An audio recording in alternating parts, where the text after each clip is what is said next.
Wasal iż-żmien li nikkunsidraw il-pickpocketing bħala kriminalità organizzata aktar billi sempliċi reat. Dan saħħu ma' The Malta Independent on Sunday l-Ispettur Kurt Zara mid-Dipartiment tal-Investigazzjonijiet Kriminali hekk kif insista dawn it-tip ta' reati qed jitwettqu minn kriminalità organizzata.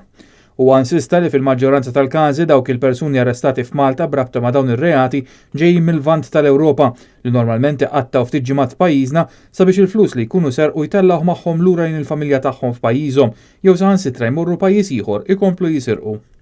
Zara insista li fil-maġġoranza tal-każi dawn ir-reati jseħħu qalb il-polol tan-nies, speċjalment f'Taslima, il-Belt Valletta u dan l-aħħar anke fuq il-Monti ta' Marsa Xlokk. Għaldaqstant, spjega l-Ispettur Jonathan Rensley, numru ta' pulizija pajżana qed iduru f'dawn il-lokalitajiet bilan li jaqbdu l-ħallelin fil-fatt, bħalma diġà seħħ f'numru ta' drabi fl-aħħar xhur.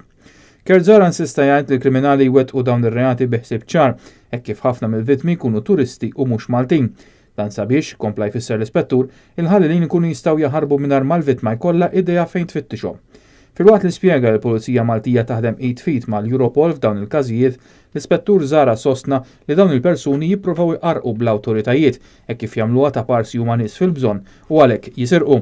Fil-verità fil-maġġoranza tal-każi, grazzi għal pickpocketing dawn jispiċċaw jgħixu ħajja lussuża f'pajjiżhom, fatt li raħ quddiem għajnejh meta żar villaġġ partikolari fil-Lvant tal-Ewropa.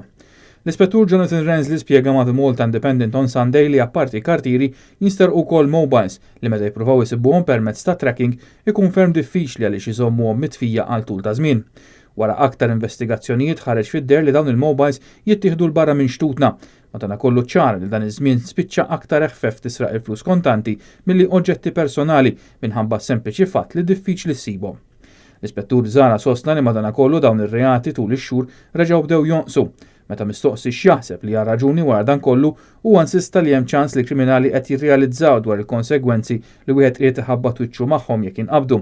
Huwa insista li l-moviment liberu tal-persuni madwar l-Ewropa hija xi ħaġa tajba, madankollu konsegwenza tek hija inevitabbli li kriminalità ta' din ix-xorta tiżdied.